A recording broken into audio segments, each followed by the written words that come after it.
Well, you've had plenty money, 1922. You had plenty women make a fool of you. Why don't you do right like some other men do?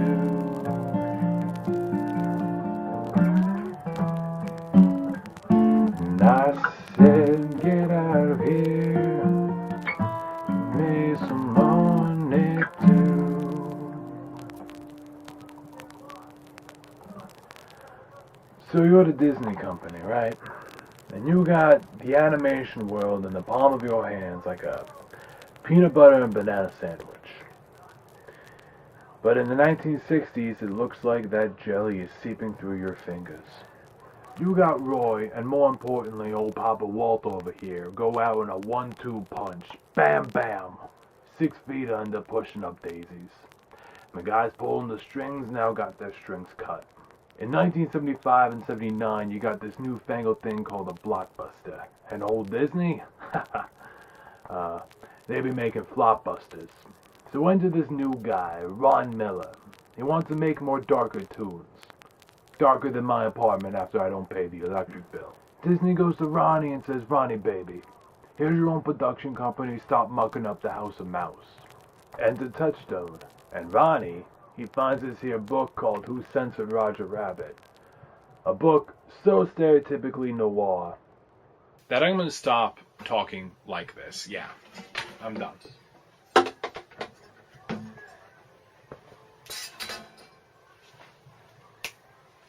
When we hear the word noir, there are certain ideas and settings that come to mind in stories. The private eye in the trench coat, the beautiful dame that may or may not be a black widow in disguise or a damsel in distress. The dark alleyways, the long shadows are all established noir. As a genre, it really just has to boil down to a dark story from the point of view of a character who's found themselves caught up in something bigger than they thought before as it snowballs out of control. The main character doesn't have to be a detective, but it makes sense since their job is getting themselves mixed up and solving mysteries sometimes bigger than what they thought. Sherlock Holmes doesn't make the cut since his detecting comes from a place of puzzles and deduction, while noir detectives go by their gut feelings and rather use their fists. And this genre has made some interesting turns over the years. In Batman's first appearance, the story begins with the point of view of Jim Gordon trying to solve a murder that quickly gets more complicated as more bodies turn up. And there's this weird guy running around in a bat costume. Gotham City's design is heavily inspired by the dark, grimy atmosphere of New York City. That comic came out in 1939, the same time that both science fiction, fantasy, and noir were all popular genres in the pulp magazine era. Now, reprints of Batman stories are published in black and white with the noir subtitle in. Over the years, other authors would play around with noir and make their own unique takes on the genre, but always sticking with the pessimistic idea of the main character getting in way over their heads, and even though they do succeed, a lot of damage was done and something is lost. Some new takes on the genre ask, what if the hard-boiled, hard-drinking, no-nonsense private eye was a superpowered woman and those powers are more of a curse than a gift? Or what if he was a wizard dealing with magical crime in a world that doesn't believe in magic? Or what if the eager, plucky detective sidekick happens to be a cartoon rabbit? That is the idea behind Gary Wolfe's Who Censored Roger Rabbit. Like most adaptations done by Disney, or in this case companies owned by Disney, themes and ideas are the only things really adapted, not so much the actual story. In this case, the idea that a world that has both humans and cartoons existing together. The book has cartoons being a stand-in for minorities in America, and the book is not subtle about it at all. Complaints of toons playing in desegregated Major League sports, there are toon and human-only bars and buildings, characters talk about Columbus taking land from the native toons in America, one talks about the quote-unquote savage toons in Africa, one even talks about using the toons from China for cheap labor on the Intercontinental Railroad, and the toons were somehow still referred to as yellow and just subtle. Obviously, the movie decided to get rid of that, but not entirely. There's a human-only nightclub with toon entertainers in the movie, and it's spoofed after a real-life whites-only nightclub in New York with African-American entertainers. Then there's Roger actually standing on a literal soapbox preaching to Eddie Valiant about how toons are being mistreated by the system. It's the only weapon we have. Laughter is the most... Subtle. Eddie Valiant is still the main character in both stories, and they start out the same as the hard-boiled, hard-drinking, no-nonsense detective that goes by their guts more than their brains. Literally, Eddie says that about himself in the book. And in the book, Eddie stays the same through the whole story. Maybe with a more appreciation for Toons in the end, but not really. He really could be lifted and dropped in any noir detective story. Toons or no Toons. Movie Eddie, on the other hand, has his own backstory into why he doesn't like Toons, and he has a character arc, leaving him with abandoning his, as Roger likes to call it, What could have possibly happened to you to turn you into such a sourpuss? Roger stays the closest in the adaptation to his book counterpart, though the book had made a few points to show that Roger was sort of tired of being a clown and he wanted to do more serious roles. Both book and movie Roger are actors. While the movie has Toons performing cartoons, Wolf decided to keep his Toons strictly in comic book and newspaper strips in his book. The only other characters adapted from the book are Baby Herman, who gets to say his best line from the book. My problem is I got a 50-year-old lust and a 3-year-old dinky. Yeah, must be tough. And Roger's wife Jessica, who gets to keep her famous line, I'm not bad. I'm just drawn that way. Both book and movie follow the noir treatment of situations spiraling out of control, with Book Eddie hired by Roger to find out the real reason why his manager won't give him his own solo comic book, despite promises that he would. Only for the mystery now involving a double homicide and stolen art and counterfeit operations. Movie Eddie is hired by Roger's manager to track down Jessica Rabbit, to track her down to expose her for cheating. But like the book, the movie goes into homicide, corruption, and a conspiracy involving monopolies replacing public transportation with forcing people to buy cars, and there actually is a little bit of truth to that. It's hard to explain. So Jessica Rabbit... You had plenty money, 1922. You let other women make it.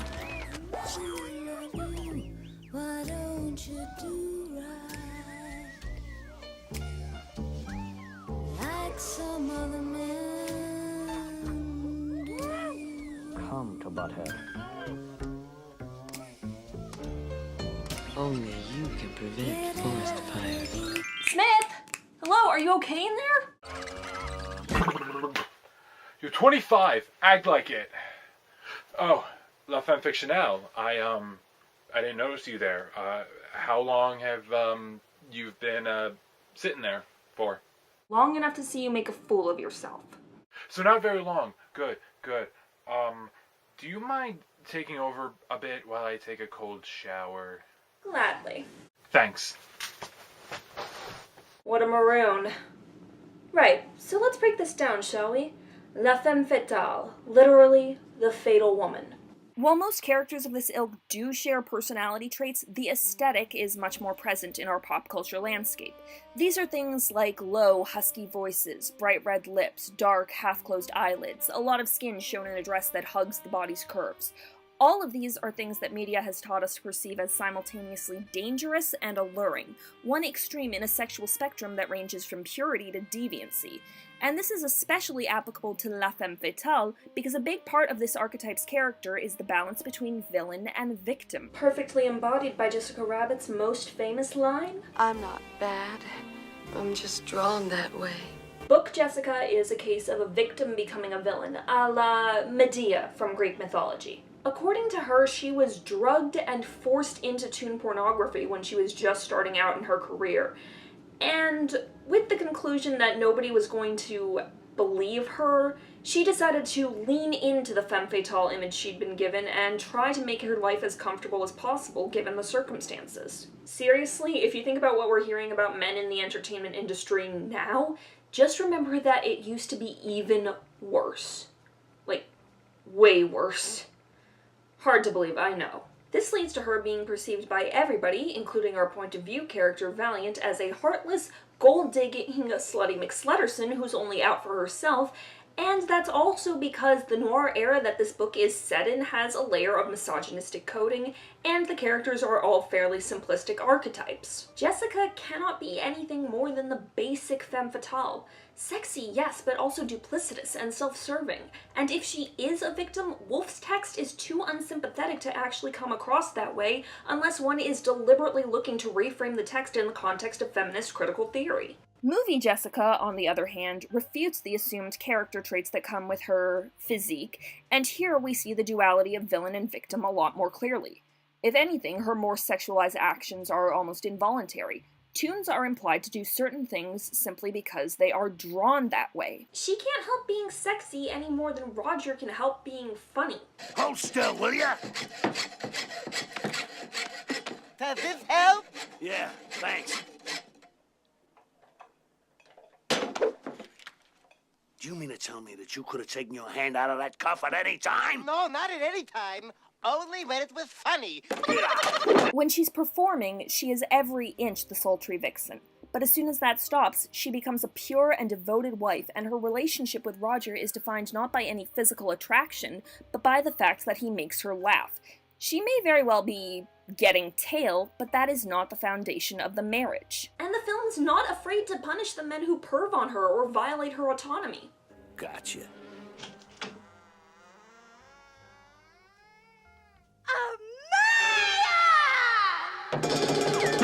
Frisk the woman!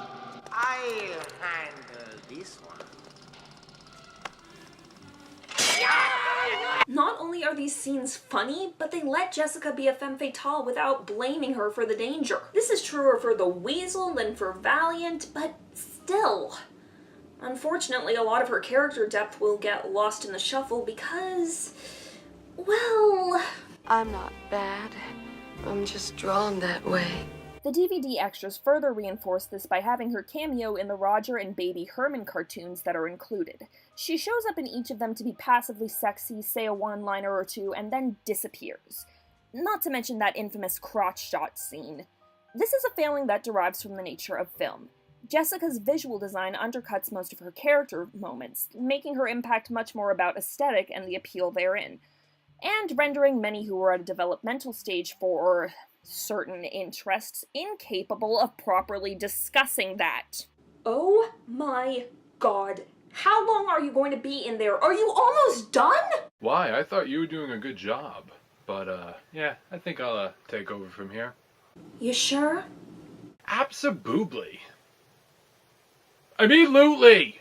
Jessica Rabbit is probably the best example of how the movie adapted Woolf's book. As a character in the book, Jessica is not given much. For the most part, she's given the standard femme fatale archetype, where everything she says is considered to hide some ulterior motive by the book's narrator. She talks about her dark past, but immediately after confessing to Eddie, she uncorked a stream of tears that would have made a crocodile proud.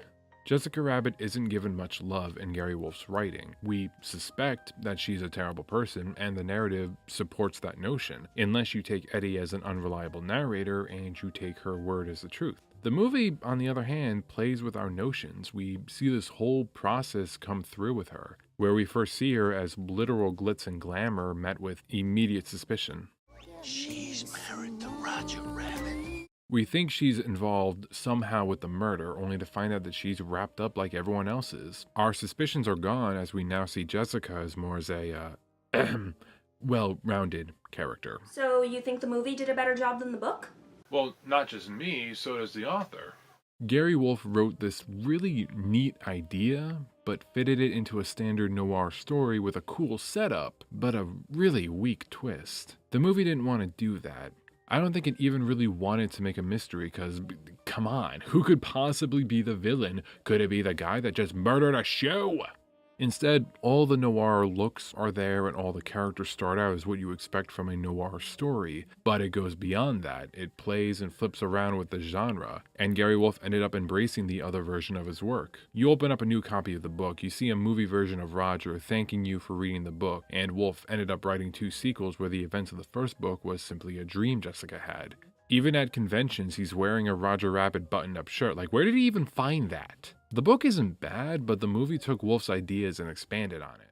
Thanks for helping out with this, Sam. Anytime. what Karen's trying to say is... I know what she said. I speak Karen. Yeah.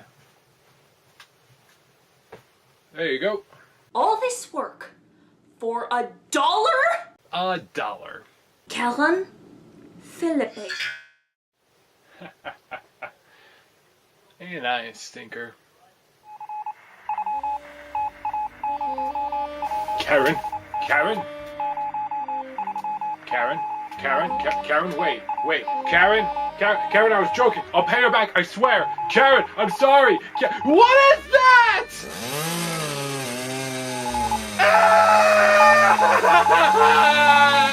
I'm sorry.